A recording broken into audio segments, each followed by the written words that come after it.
Ladies and gentlemen, boys and girls, there comes a time in life, there comes a time in years when one must take a moment, pause, reflect, sit back from the rat race.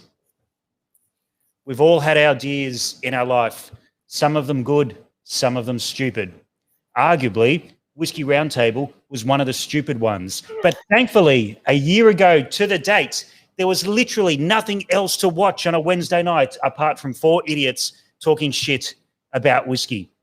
So here we are, 12 months down the track to look at the highlights and the lowlights, mostly lowlights, let's be fair, about what's happened in the past year. As normal, we'd like to thank everyone for joining us tonight.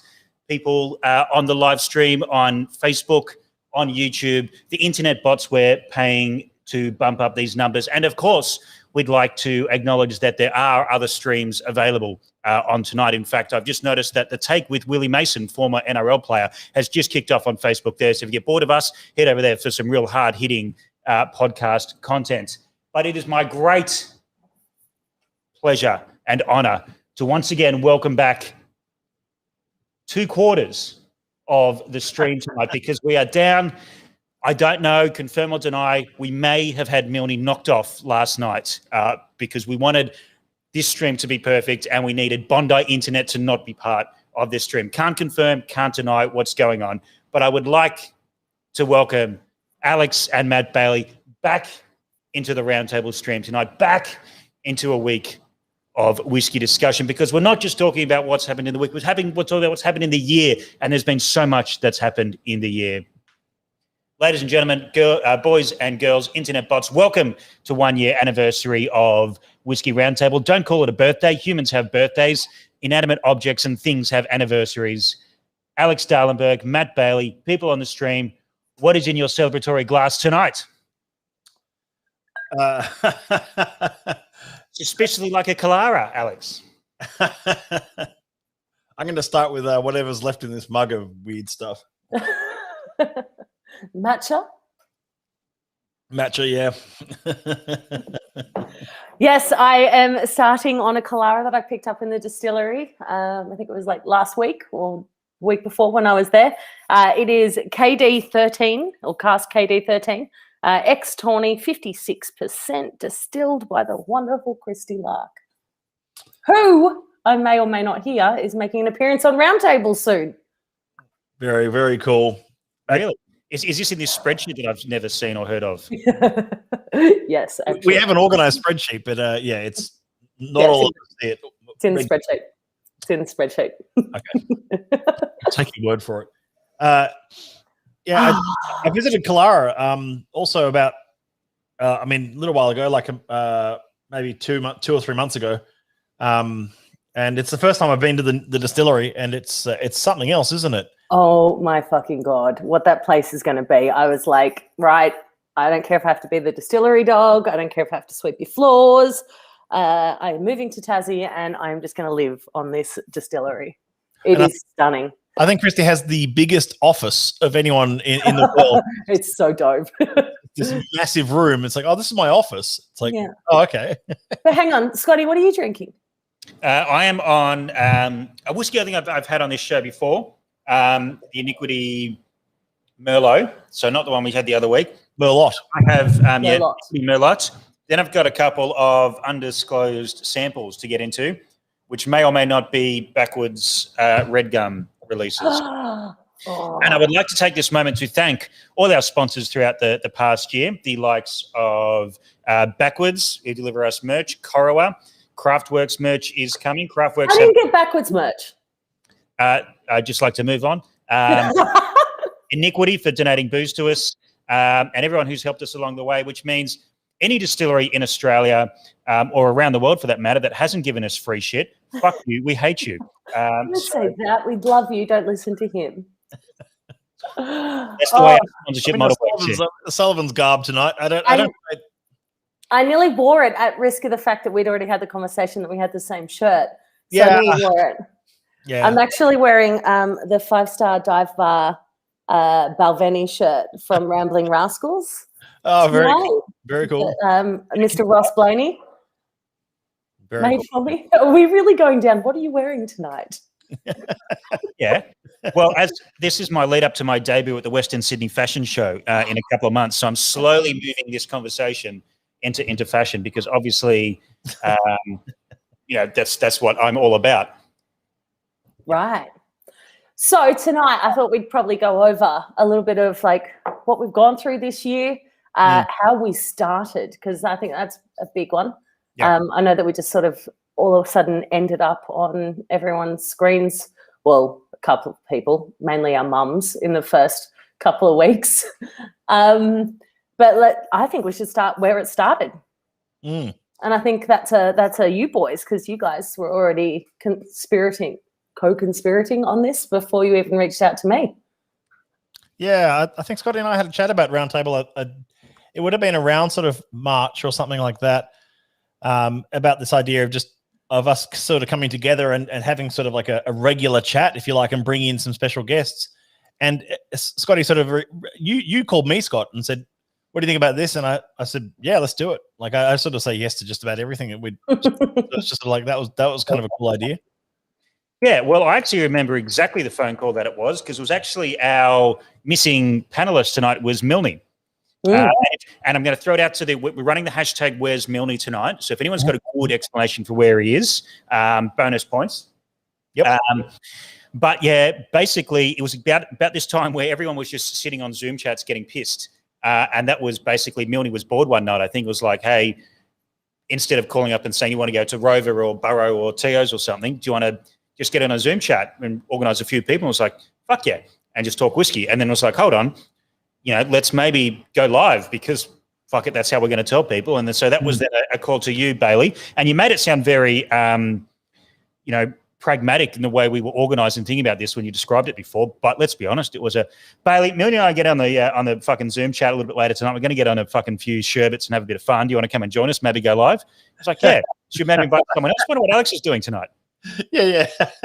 Because I'd already been on was it like a pub chat with you guys with SMWS? Was that right? I think you're on yeah. Well, that was probably after the start of Roundtable. Was it after? Okay. Yeah, that we were doing Friday night pub chat, and then we did virtual pub about two big virtual pubs where we hired bands and everything on Zoom bands and all sorts of stuff. That was good fun.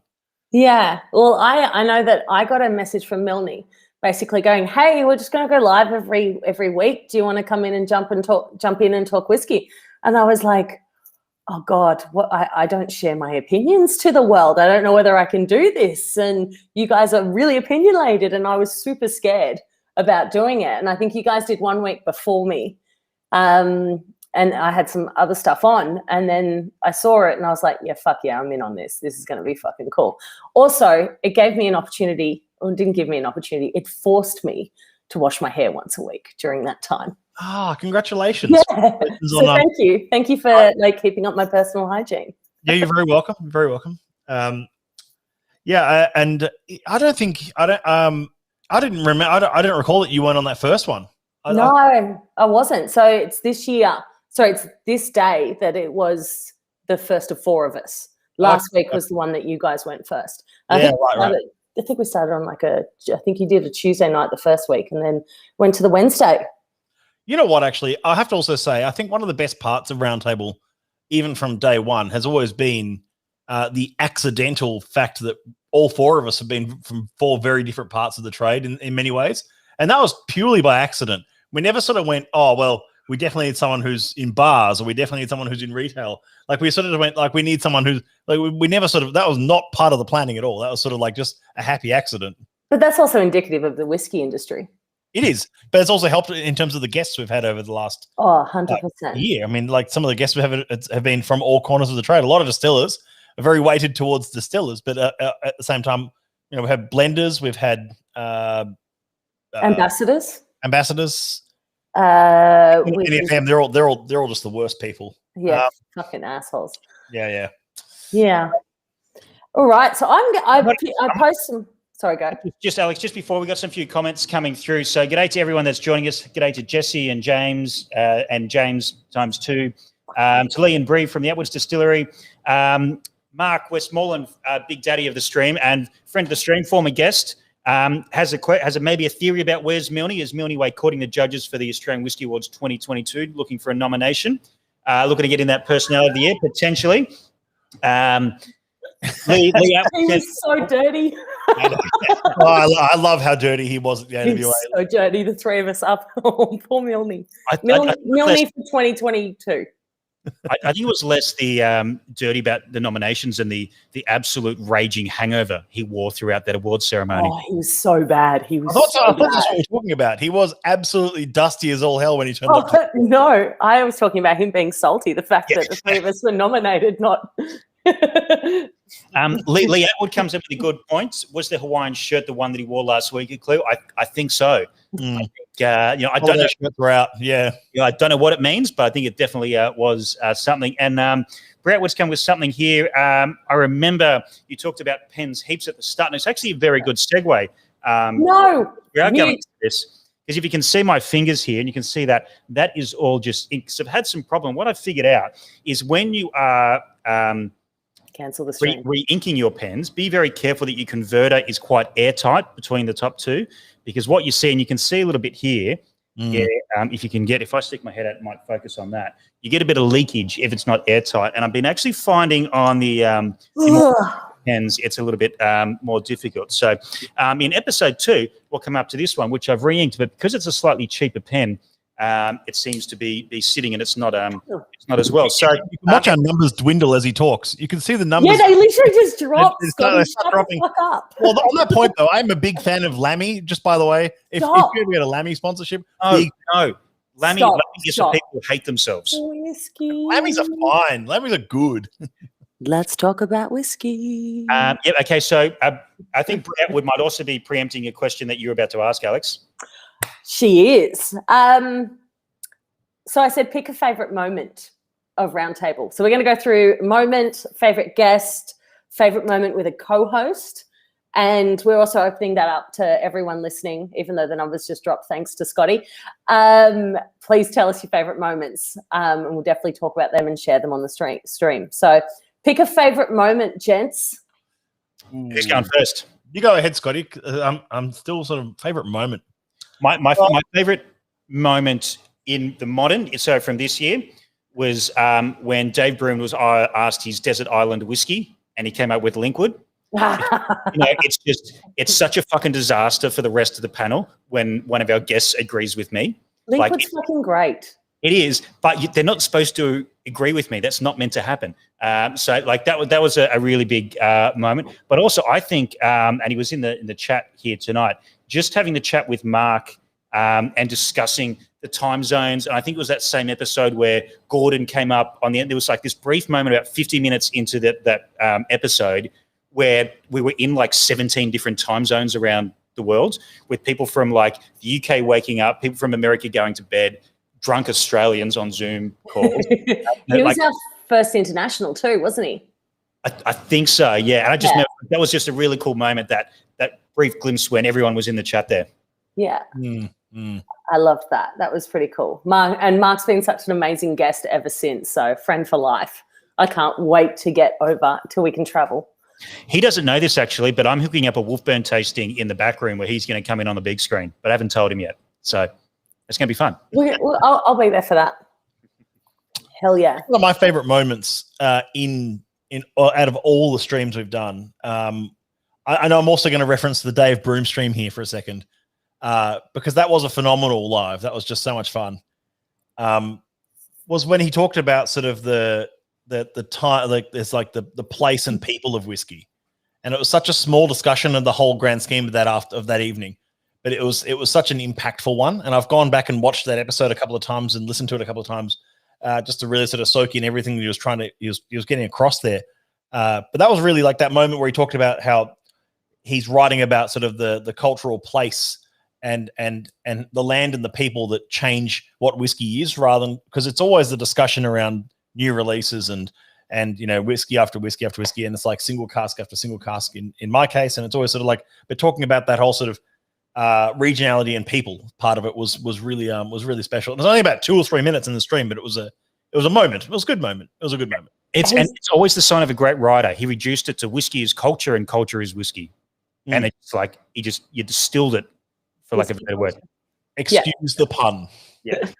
I really feel that Dave kind of brought such a people aspect, and I know that he sent that email to us after just going, that was such a great chat. And he said some of the questions, like I spoke to him after as well, and he said some of the questions were just awesome, and that was part of the Proust or the Proust questions. And he just said that he doesn't get a lot of those, and I think Becky Paskin emulated that as well, that it was about people and places and not just about what's in the glass. We have a favourite moment from the crowd as well. Jimmy Finnegan, his favourite moment has been a recurring one. He's having a shot every time Alex swears. So can you just say something for the... Fuck off, Jimmy.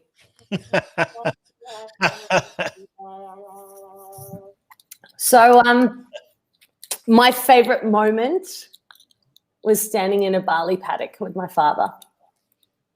That was pretty fucking epic for me.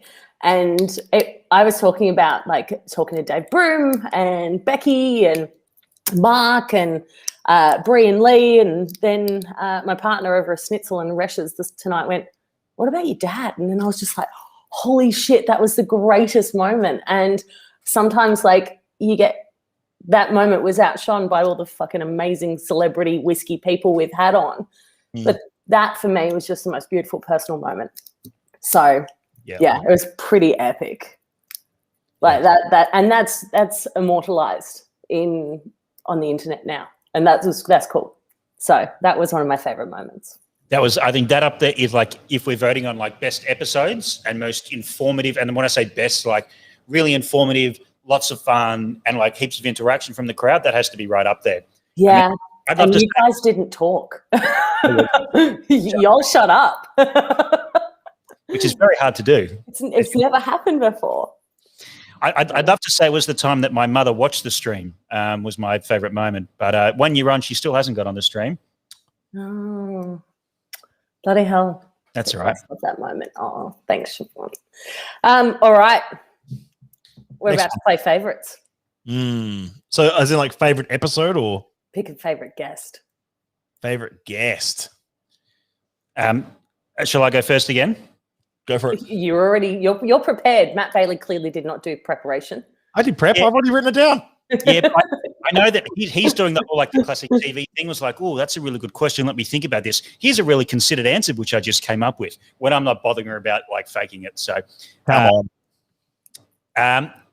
Becky Paskin. For me, for a few reasons. Just for what she has done in whiskey and all that sort of thing, but also for me on a personal level, in that old journalism world, she was really the one that was bringing real journalism ethics and styles into whiskey. And ultimately, unfortunately, Scotch whiskey is not with us anymore. And if we get into best after party moments is an upcoming question. Definitely talking Becky's ear off for about 3 hours later while she was trying to leave every 10 minutes. She wasn't. She sent an email going, that was the best part. Definitely was. But that for me, that was my guest, and someone that was one that obviously Milne pulled together. Someone that I didn't even think about reaching out to, let alone think we could get. Oh God. Yeah. Yeah, definitely. Matthew Bailey. I'm going to go with sort of the one for me that was the best one for me, and then I'm going to have to say the runner up as well though. Look, the best. I know it's almost expected answer, but again, the best one for me was the Dave Broom one. There was so much digest in that episode of just everything that he wanted to get through, which was just so much fun just to talk with him on all those things about regionality, about culture, about everything he's written, and it was a fun stream. That's why I loved it. It was just a lot of fun, and he's such an awesome dude, and it's so great to know him. The other one, the runner up though, it goes back a bit, but we had a roundtable. It must have been, I think, seriously the fourth or fifth one we ever did, and I think that's where we finally started hitting our straps a bit.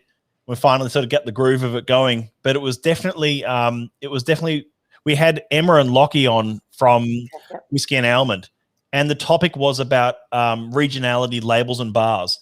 And it was just, I know it's going back a bit, and it's one of those. It was a really good stream because it was really sort of like we saw, because Alex contributed quite a bit in that one because there was a big component, like the last 20 minutes was about bars, and it was sort of like we sort of almost got like that polarity of the Sydney bar scene versus the Melbourne bar scene going on, that difference and that stylistic difference and regionality difference as well, which I thought was fantastic. But that's my runner-up though. Yeah, Alex. Just on that Dave aspect.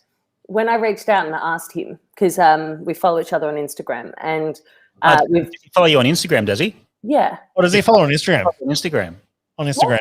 Does he follow you on Instagram? Oh, fuck off. On Instagram. Anyway, we've talked back and forth, and when I reached out to him, don't be dicks.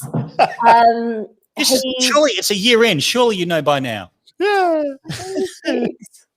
Anyway, fuck off. Shot. When I asked him, I was like, I'm really sorry. Like, if you don't have time, it's all good. And he's like, he just wrote back, don't be daft. I'd love to. And that was such a moment for me. Like, he's telling me not to be an idiot and that he'd love to. That was super cool. My favorite moments were the unexpected ones. So obviously Becky and Dave were great. All our international guests were great. But my first one where I felt like, holy shit, this is so fucking awesome, was John Jarvis from Hobart. I'd never met him. He's actually in one of my favorite moments parts. Does he follow you on Instagram now? Fuck off, yes. Anyway, he bite me. Fuck off. Don't be mean. The way you said it. But he just jumped in with all his wonderfulness. I'd never met him, but just the vibe he gave away straight away, that was such a great interview. And that was super early on as well. I think that was one of the early ones. And then the other one, a person I hadn't met, or a couple I hadn't met, were Lee and Bree. That was such a great interview as well. And what it kind of taught me was you don't need to know the people you're interviewing, and it is actually like meeting them for the first time, because suddenly you've got these great relationships with these people that finally, when I got to meet John at the Australian Whisky Awards, probably better when I got down to Tassie because he wasn't so pissed at the Australian Whisky Awards. But when I met him down there, it was like meeting an old friend again. And I think that's what's Roundtable's given me, is just meeting all these amazing people that I haven't actually had a chance to put my arms around and give a hug to yet. Mm-hmm. Yeah, just on. I got a couple of comments. I think this whole roundtable was about getting people together in a time when we couldn't get together, but it also it was in a weird time, but it also threw up some different opportunities. Like on that Dave Broom thing, generally he's a very busy man. He's here. He's talking about something, launching something.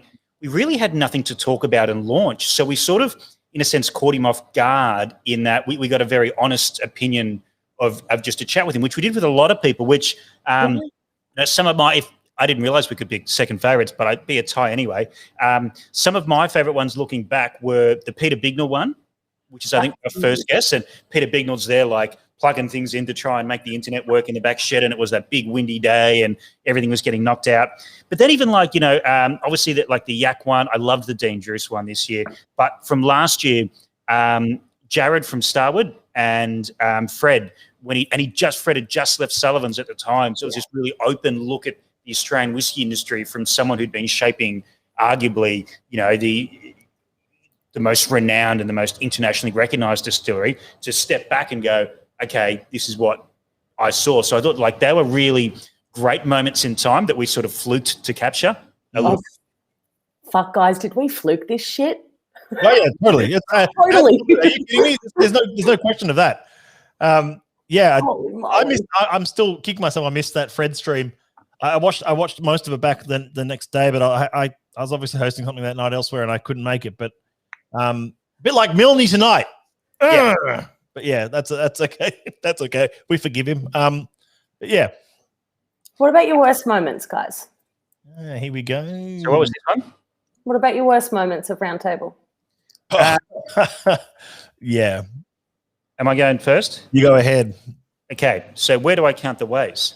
So that stream with the Whisky and Almond crew, I missed that. I missed a couple in a row there, which I would have loved to have been part of. But there was the time that the internet went down. There was the time that the internet went back up and then went down again. You know what? I think at that point you had relegated any Bondi quips out of the equation because the Bondi was obviously being held together by paper mache on those times. Yeah, so we're upgraded now and we're much better now. But there was a few weeks that were just pretty average.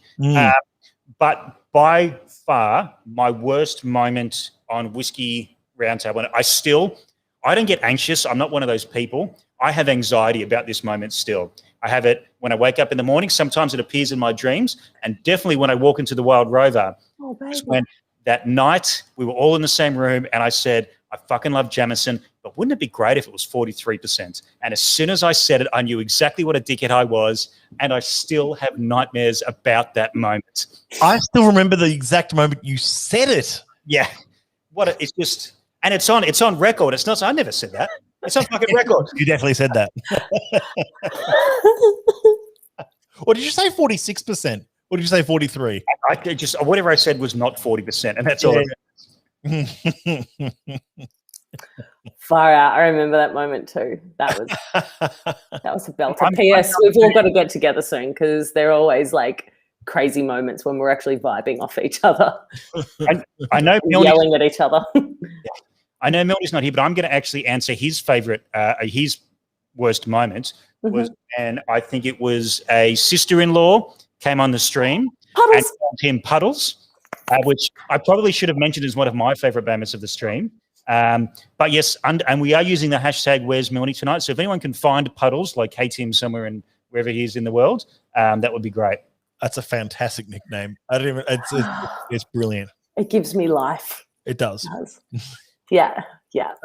Matthew Bailey. Yeah, look, I'm not going to do any name and shame, but there was one stream we did, which there's no way of talking about it without saying it. So it doesn't matter. But it's just like it was 1 week we did where the internet was fine, we were all fine, but nothing clicked for reasons which you might recall, and it was just and I deeply apologized for.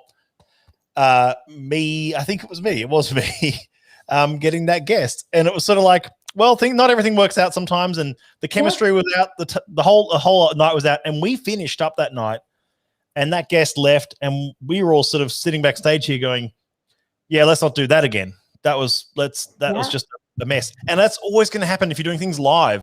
It's live to me. It's the process of radio. It's the radio stream. You can't bleep it out later. You can't edit it later.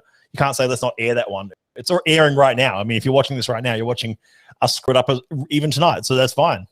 Yeah. I do remember that, and it was probably the wrong fit. Is probably the best way to put it. But these things happen. But I think in terms of pushing through it was fine in the end. But also, we have been super lucky. I don't know whether it's lucky, but every single guest we've had on, one or all of us have totally vibed with. And that was just one that, I mean, we were working pretty hard with that one. It's gonna happen. I've done the same with the society stream. We've had some amazing guests on, gelled, and everything worked perfectly. And then others where it's like you get to the end of it was like, you've just done like a 4-minute stream with someone and it feels like it's gone for 4 hours. Yeah. Not in a good way.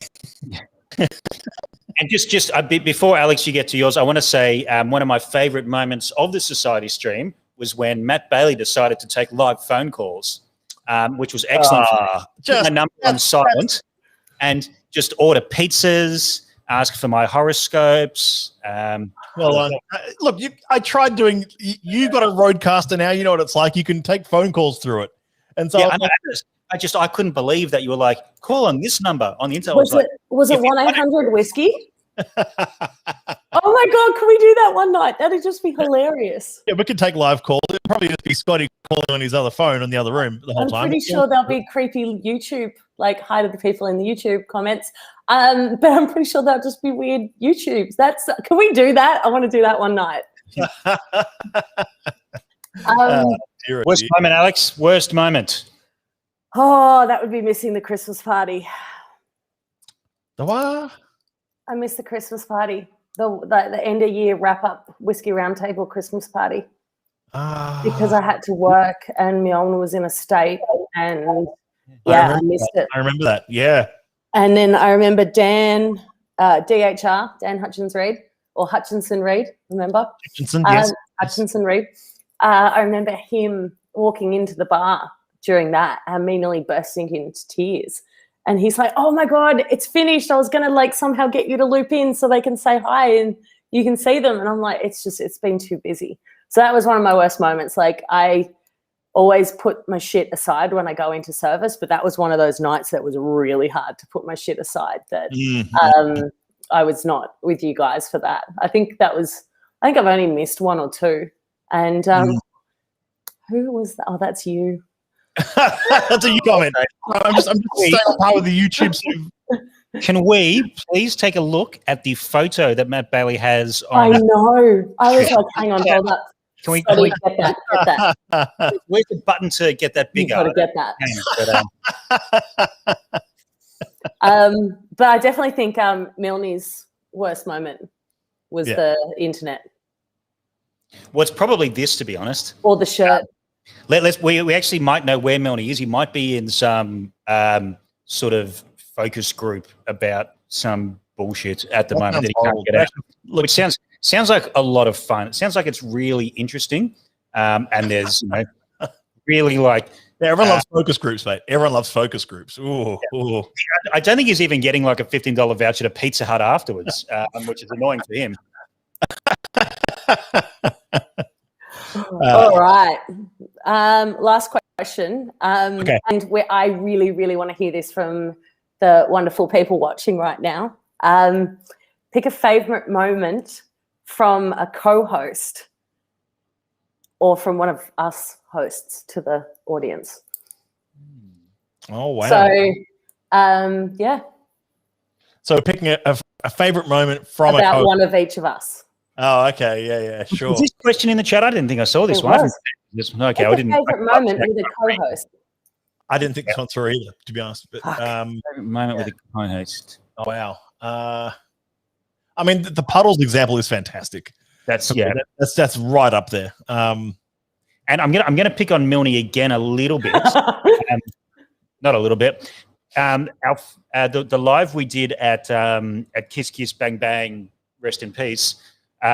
When he was trying to push Spayburn on everyone live, and that's right. And I was Spayburn. Like, and it was actually like the 16 of Spayburn, whatever. It was actually the really nice whiskey. He wasn't even pretending to try and be polite about it. I think we'd all brought baller whiskeys or something like that, and he's just walked in and gone like that. You guys launched on him, and. But not because it's him. Milne, we love you. It's because it was Spayburn and it's such a punching bag. Did you all talk shit like this about me when I'm not here? I mean, I know for a fact that when I missed the stream, I think it was either the Fred Siggins one or one other one. Definitely Fred Siggins. You talked a lot of shit about me in that stream, and that's okay. I can take it. That's fine. I have a thick skin. But it was just I like this. Back. See, the ones I missed, I didn't even bother watching back.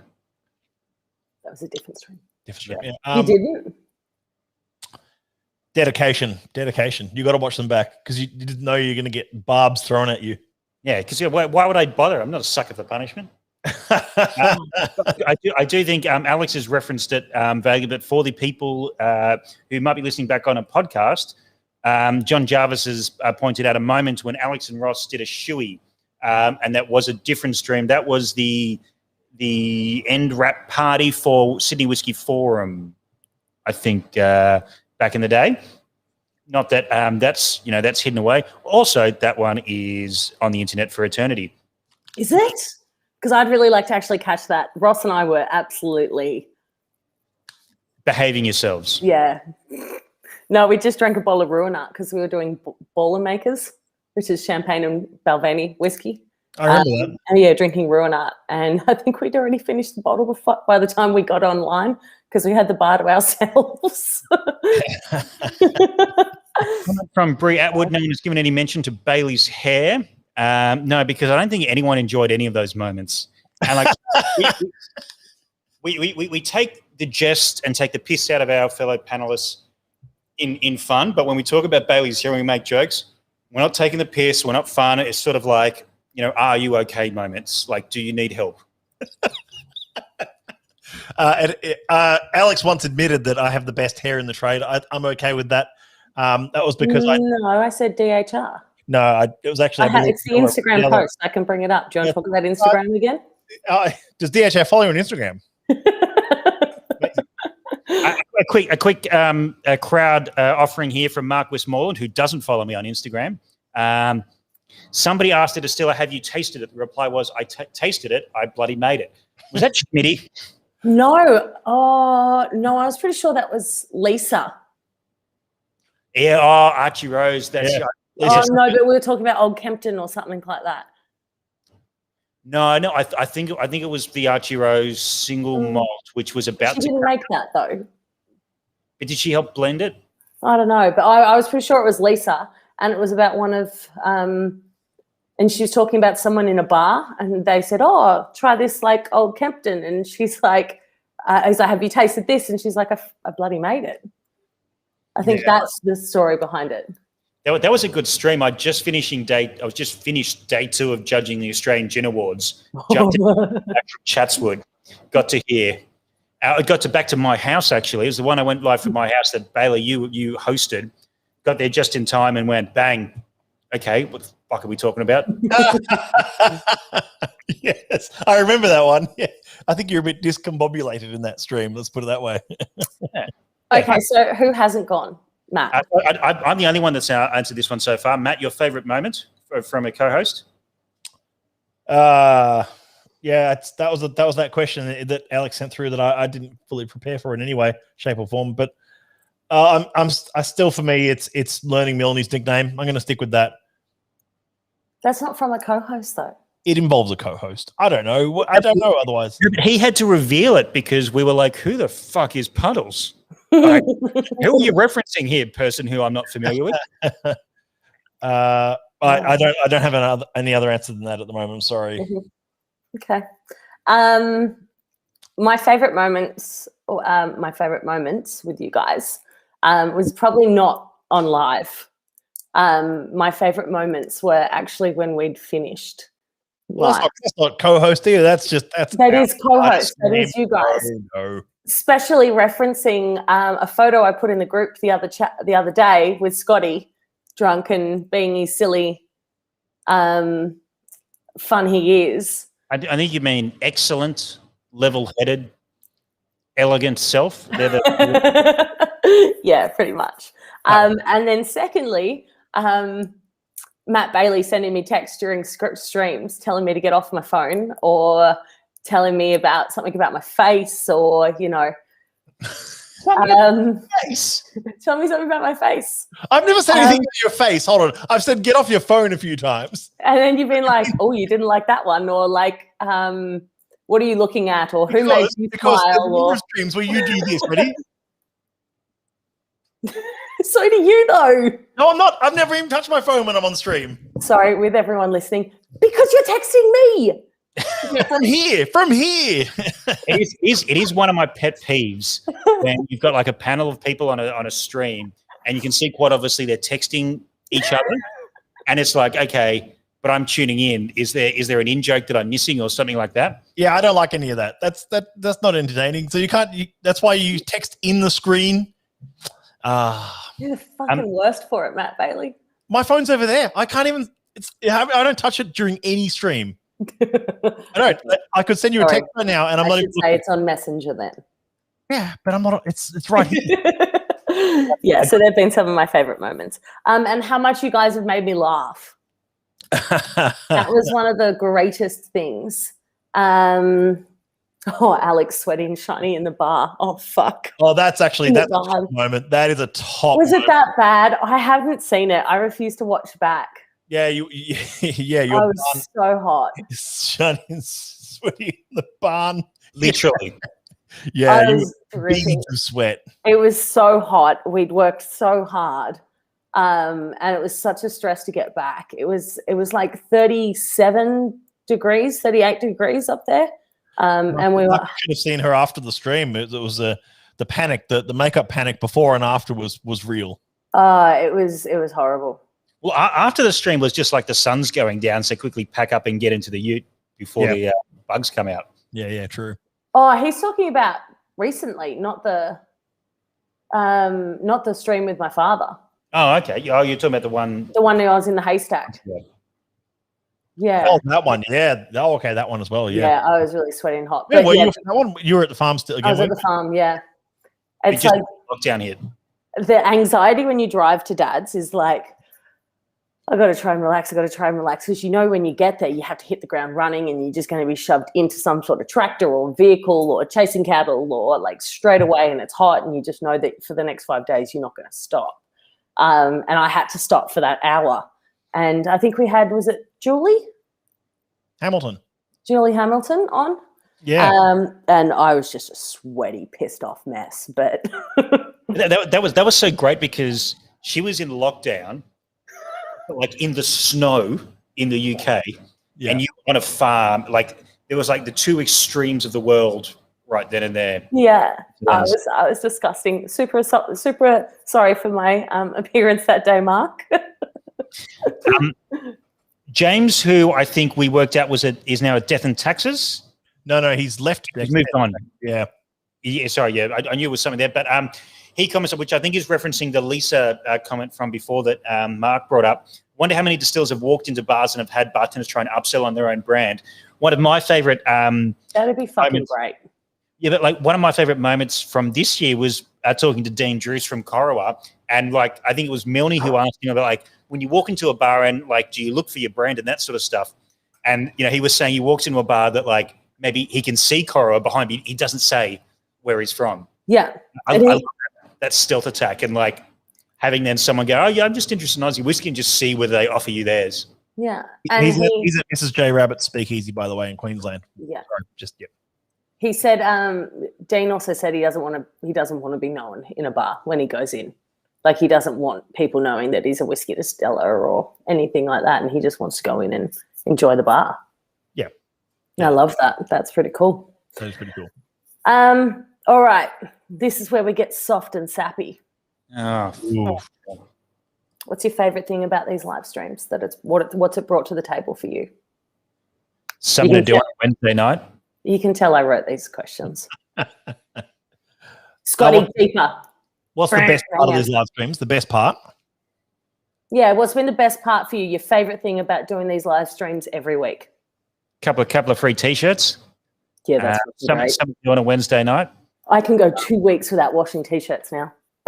It's totally just it's being able to meet people in a year that we haven't been able to get together. I know it's a sappy answer for a sappy question, but it's true. I mean, catching up with people and having so many fantastic guests on that we've often done a year without seeing people sort of has been fantastic. But that's the best part for me is the community aspect. Yeah. And I don't know about the T-shirts aspect. I mean, take it or leave it. But you do you, Scotty. That's all good. You can do that. In all seriousness, mine is a bit of a development on what you said there, Bailey. And we've spoken about this a lot in this stream about how the whiskey world has had to adapt and not making these things a band-aid, but actually making them worthwhile. So I'm very lucky that in running the Sydney Whiskey Fair, I speak to people at least once a year. I get to see them at least once a year. And that wasn't going to happen last year because we weren't going to be able to get together. So I think there's an essence that, I've done a few live streams by myself. Matt, you did one every night basically for a year. But the strength in numbers that Roundtable created to be able to, we can get a guest. If we don't, we can still go live by ourselves. But then we can get someone like the the Atwoods. We can get Peter Bignell. We can get all these people. There is like no way that I probably would have been talking to Becky and Julie and Dave without the Roundtable being a thing. So the strength in numbers that we created in our own little, and our community, the four of us existed before Roundtable. Our relationships with the people who watch the stream and the guests we've had on existed individually or, with a few of us. But, again, team line debate, you can tell I did that in fucking primary school. The strength in numbers that we created with this little group to bring people together and, people in the chats, getting together and, that sort of thing I think was quite special. And I think that is something that we continue. The reason why we continue this is because it's a good fucking idea. Whether we can travel or not, that's what that's what I think is really special about this, and something we probably should have been doing 5 years, previously as well. Yeah, I agree. Good comment from Bree there. Oh man, I might get teary with this shit. I'm going to read that out for the podcast. Bree Atwood for the Atwoods from the Backwoods Distillery. Great distillery, great whiskey. Really confusing. Atwoods from Backwoods. In the 11 billion days of Victoria's lockdown, the stream was a big highlight last year and continues this year to be. Thanks for the great chats, guests, and banter. You're all legends. Thank you very much for the kind words, Bree. I think that last sentence, though, you're all legends. Temper that a little bit. We're definitely not. Maybe 50% of the four. I think all is a strong word and a little bit irresponsible on your behalf, if I'm completely honest. Fuck, I'm sorry. Someone just gave you a compliment, Scotty. I know, and I don't know what to do with it. Shut it down. Jesus.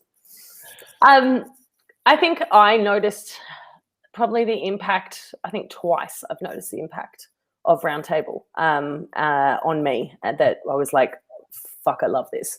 One was Becky Paskin. For me, that was a big part. And I know we keep talking about our international guests, but it doesn't take away from our Australian guests because they've actually been probably the more fun and awesome streams. But the chats with her was after, and then the email that she sent after as well was pretty like, holy shit, like this is what we're kind of doing. And that's been one of those huge moments. And one of my favorite things is the impact that the guests have had on us. And then secondly, when I got to Tassie, so many wonderful people in that whiskey community have watched or do watch it regularly, to the point that, I would walk into a room and introduce myself and they're like, I love Roundtable. And that was insane to me, that the people that I'm there and totally fucking fangirling over or so excited to meet have watched Roundtable, and that they knew a lot about what we do, and that has just shown the impact that this has had on, well, for me, my life. The fact that I've got to meet these people, talk to these people, and I've got to spend it with some pretty cool dickheads like you guys. Well, speaking of dickheads as a word, Lee Atwood says, Bree is right. You guys have become a part of our routine in the Atwood household, and our boys have learned some new words. You know what? I'm gonna oh, she just swore again. I'm gonna blame Alex entirely for their expanded vocabulary. Let's be honest. And the boys are what, 4 and 6? Yeah, not even probably a bit young to be saying those words. So yeah, Auntie Alex is the naughty one that gets to visit once a year. I'm so sorry. Can I say my favourite thing about Lee and Bree Atwoods from the Backwoods Distillery in Yakandanda, where the pub is the bakery is no longer owned by Yakandanda but by Beechworth, is the fact that they're quite obviously on their own phones because they're like in different rooms. And like, I remember in the very early days, not of this stream, but in a stream we used to do before the pandemic called After Hours, which is myself and Joe Perry, who's the wine department here. Every Tuesday night, we used to go live for an hour, sometimes 7 hours until like 3 a.m. And we used to tell our parents to go into different rooms so that we could get at least 2, hits on the stream rather than just one if they were watching on the one iPad. So it's great that they've taken that to heart, Lee and Bree, to give us 2 views. Yeah, wow. Yeah, look, it's been such an amazing time. I can't be more grateful to you boys for going, hey, do you want to come talk some shit online? And I'm glad that I plucked up the courage to do it because, as I said, I don't like voicing my opinion outwardly, especially on a platform that never goes away. But yeah, I'm really grateful for it. And thanks for getting me out of my fucking comfort zone. Yeah. So, I'm very proud of you, Alex, because you were very hesitant about doing it initially. So now that we're a year in, tell us what you really think. What Australian whiskey distillery can you not fucking stand? Like, which one do you really fucking hate? And a quick question from the audience here. I think I've frozen. Did I sit still long enough? This is a good one. This is a good final question. Asking a question. If there's one thing in Whiskey Roundtable that you'd like to do this upcoming year, what would it be? And I throw this to the crowd as well. Anything you'd like us to do this year, what would you like to see? Well, I think on a pretty throwaway note, I've had some issues editing the podcast in recent weeks. I've spent 3 weeks on something and lost it all. I've got a meeting at 8 a.m. at a cafe in Darlinghurst tomorrow. I'm going to outsource the editing of the podcast. So I've got all the audio and we're going to pay someone else to do it. So that's going to be good. What I would like to see this year is I reckon there's a few other ways we can take this. Like we've had some great distillers, great like journalists, great, people who work in different parts of distilleries. I want to like tap into that next, like there's the other aspects. We haven't had a huge amount of like brand ambassadors, which I think could be kind of cool, who say, this one distillery is my life, but I don't, I don't work there. So like what that relationship is and like really get into those personal notes of other people so I'd also like to see a few like bar managers and that sort of stuff. So I think for me, like the breadth of guests that we have along is going to be really interesting. It's really hard to get bar managers and people walking away from the wine tasting we had at the Oak Barrel tonight, watching me here at the live. Shameless plug. I think it's going to be really hard to get bartenders and bar people. Because of the Wednesday night thing. We've tried to get Yao and Kelvin on multiple times, but they both work Wednesday nights. So, I think it can be hard to get bar managers. Yeah. I mean, like a couple of the people we tried to get a couple of weeks ago, they work Wednesday nights. Yeah. So, for me, I want to do the YouTube. I want to push this to YouTube and create our own YouTube. But I want to, which is an aspect that we haven't explored. I want to find a whiskey fanatic that's a consumer, that's not industry. And I want to have them on. And I want to ask them all the questions about what they think about us idiots in the industry. I want some opinions of like, who's cool? Who do they think's awesome? I want to hear like their best and worst feedback of everything we do, from bars to whiskey to events. Like I want to hear from some consumers. So if you're an overly opinionated consumer and you don't mind voicing your opinion, unlike me, I really want to hear from you because I think that'd be a fucking cool episode. Alex, that's exactly what I was trying to say. Like what we try and do and what we sort of think we maybe have done in the last year is get these personalities involved with whiskey and peel back the onion a little bit.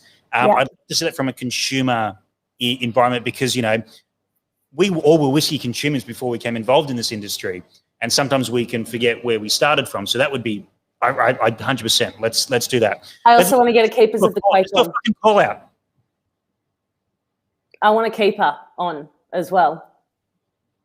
We've already had one, haven't we? Yeah, we have. Probably two. Probably, yeah. I was about to say, it'd at least be one. Dave's not even a keeper. He's a master of the Quake, isn't he? So master. Okay, so I want an Australian keeper. Ah. Yeah, I know. I don't know that many people who work at Dan Murphy's anymore. I want to get like Colin Rochester or Andrew on. Yeah. And I'd like to actually be brave enough to have that conversation we had on that Zoom that night on live. Yeah. I want to be brave. I'm willing to have I reckon, and maybe that's what we do as well. We start to pick, even if we don't have a special guest, or even if we do, we pick a topic and we just discuss a certain thing. Because as you know, I've got a lot of things to say about Keepers of the Quake. So do I. However, I don't want to just rag on them because I think that it's amazing and like I've always looked up to it. But I have one more thing for me in replying to James's question is I want to be more brave on this because I do ask the same questions. I don't get down into the nitty gritty, and I've been challenged by some media friends that watch this occasionally and have also said to me that, why didn't you ask that question? Because I know you had it. So I want to be a little bit more brave. Yeah. Yeah. I know we're not all. This is not a typically like journalistic stream. It's meant to be a fun and a chat. But I was always told, and my father told me this who's still a journalist, that if you write a story that everyone's happy with, you're not doing your job. So every question might annoy someone. That means you're doing your job right.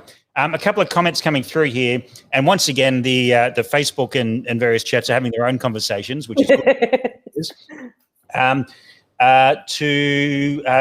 this came from both ends of the world. Mark and Bree both said live event Whisky Roundtable tour. Bree added to that Roundtable on tour. Yeah, that's I want to do that. definitely on the cards. Yep. We are planning that. The problem is we can't even get the four of us in front of a screen wherever we are, let alone on tour for more than one night in the same place. We can't even get four of us here in the same room in Sydney where we all live. Yeah. In the same room. Yeah, even in the same room. Yeah. All right, I'm calling it. Oh no, Christmas sucks. I was going to say Christmas, but no, I can't do that. Stuart, Voyager Craft Malt would be well worth it, yes. And Lee, we actually have Roundtable has some ties into Destination Riverina Murray, which is, for those not in Australia, like Destination is what we call the tourism board. So Destination New South Wales, and there's 4 destination regions in New South Wales. So we have some very, very strong ties with the director of Destination Riverina Murray. So we're going to be hopefully doing a lot in that world in the coming little week. I want to go back home. That's where I was born, and I really want to actually, like, if we can tie up those guys and Voyager and Witten Malt House as well. I'll personally go for a drive on the Wednesday to do it there live with them because I want to go back home. Because it's a 7 hours from Sydney? It's 5.5, 6. Okay, yeah, not those. So it's 5 to Wagga, and then you go about an hour. Even that to Wagga. Oh, they got the bypass now, don't they? Super easy. Yeah. Okay. But I'd just get in the car and go on a Wednesday because I really want to talk to them, and that's a really cool tie-in for me and my dad, and yeah. But it's still like potentially if we're going on tour to these places, you still need that one night accommodation. You need the 2 days. Witten Malt House has got the accommodation. Yeah, no, but like we need to stay, and you can't do it in one day. No. Yeah. No, unfortunately. But I really want to do that. I want to go down there. Yeah. So Whisky Roundtable is now opening tender now that we have enough T-shirts and free booze to any private charter jets. If you would like to get a plug to 3 people and my mum on this stream, please. Got at oakbarrel.com.au. Oh, fuck you. Terrible. Oh, shit. All right. Fuck. All right. Well, that's our year in a wrap. It is. What a year. I kind of thought we'd see Milne on his phone in a toilet. So did I was really hoping you'd do that. He's focusing too hard in his focus group, so he would take it very seriously, though. He would, yeah. Focus group. Love him to bits. Oh, I do love him. He really does bring an element of like serious, and he's just this wealth of knowledge and people. Well, he's a classy man. He's a classy man. He is. And we can give him shit for a lot, but he just brings so much to this. He's getting a crash course in Australia. And like, he's been here say it again, Scotty, say it again. A crash course in Australia. Australia. Yeah. How the fuck do you say that? Australia. Like, no, because he's lived here for what? I think he's been here for 3.5 years now. But like really seeing dickheads off leash and like having to get into that cut and thrust of, give it and take it. We've woken him up a bit. Yeah. Oh, I want to take him bush. I really do. I think he still quite understands what a B&S ball is. Yeah. You get taken to one of those instead. Far out. How are we going to do all this? How do we get this to the point that we can quit our jobs and just tour around and meet wonderful people and talk to the wonderful people in the whiskey world and just promote them? I know that's what you guys do for jobs day to day, but I haven't been on a plane for 18 fucking months. So. Can I flex? I'm flying for dinner to Melbourne. I'm flying for dinner to Melbourne next Thursday. Yeah. I'm actually jumping on a plane for the first time for a bit of work on Sunday. So ooh. I'm looking forward. I'm going to need to get some tips off you guys because I don't. I'm going to be one of those people who remember like pre-pandemic. You go into an airport and there's always like one person who's obviously never been to an airport before. It's just like wide-eyed about the whole thing. It was like, I can buy things. Oh, there's a McDonald's here as well. And it's like, I'm getting the plane. Which gate are you? There's 70 gates. No, I'm getting the plane. It's like, and they're calling their name out and that sort of shit. There's always one. I'm going to be that guy on Sunday. It's been so long. The normalcy of scheduling has already hit me again at work. I've been to Melbourne, I think 4 or 5 times this year now, and it's there's no slowing down again. Yeah, we just need to open up Melbourne Airport. It's not quite open again yet. No, and they are, yeah. Yeah. Let's be honest, Melbourne Airport's never been open. It's been under construction for the past 2 decades. Oh, and I have... yes, I'll definitely remember my mask. I have my ticket to World Whisky Day at Blackgate. Oh, right. You're going to that? I bought my ticket. I'm going. Well, everyone's going.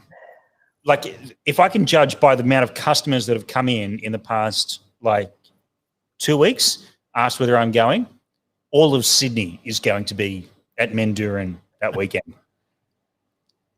Hey, Scotty, are you?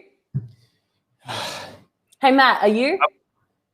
I'm flying back from a wedding. I've got a function to attend on the day. I can get there, but it's going to be very, very late. And as we had Brian and Janice on last week, I do have many, many hours of my next speech to go through. So what I might do is I might actually rock up at about midnight when everyone's starting to peel off and go to bed in the campgrounds, bring my own stage and a megaphone and just recite my life story from 10 to 15 years old. Okay, cool. Good story. All right. Now, you haven't heard it yet. Now, guys, next week we have our next guest already lined up. That is Crafty from Craftworks Distillery. He's on with us next week. Stay tuned for the time because we might shift from 7:30 to 8 or 7 or 8 as we've all got a lot of things on. You can hang some shit on me because I can't be there next week. You can't be there next week? No? I am hosting it. Whether I had my Craftworks t-shirt. I'm at Webster's next week. Sorry, folks. But, yep. I have a thanks for the invite, Matt. You're very welcome. Crafty next week. And then we are bringing the ambassador of all ambassadors the week after. Sorry, Matt. The wonderful Mr. James Bunton is coming on.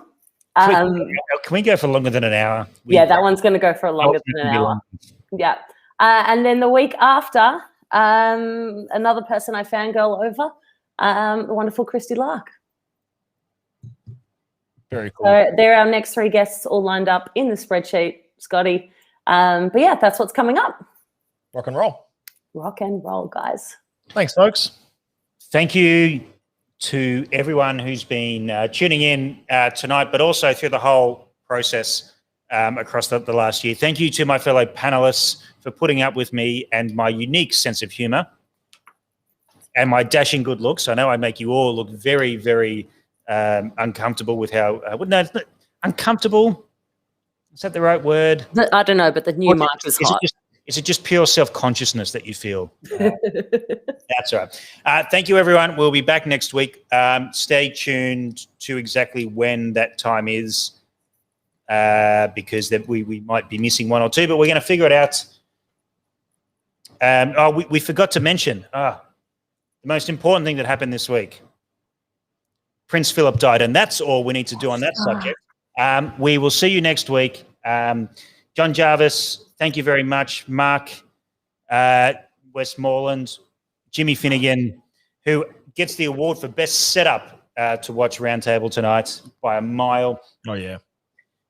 Thank you for a wonderful year, guys, and I really hope that we get to do another one of these next year. Looking forward to the year ahead. Thanks, guys. Drink piss, be happy.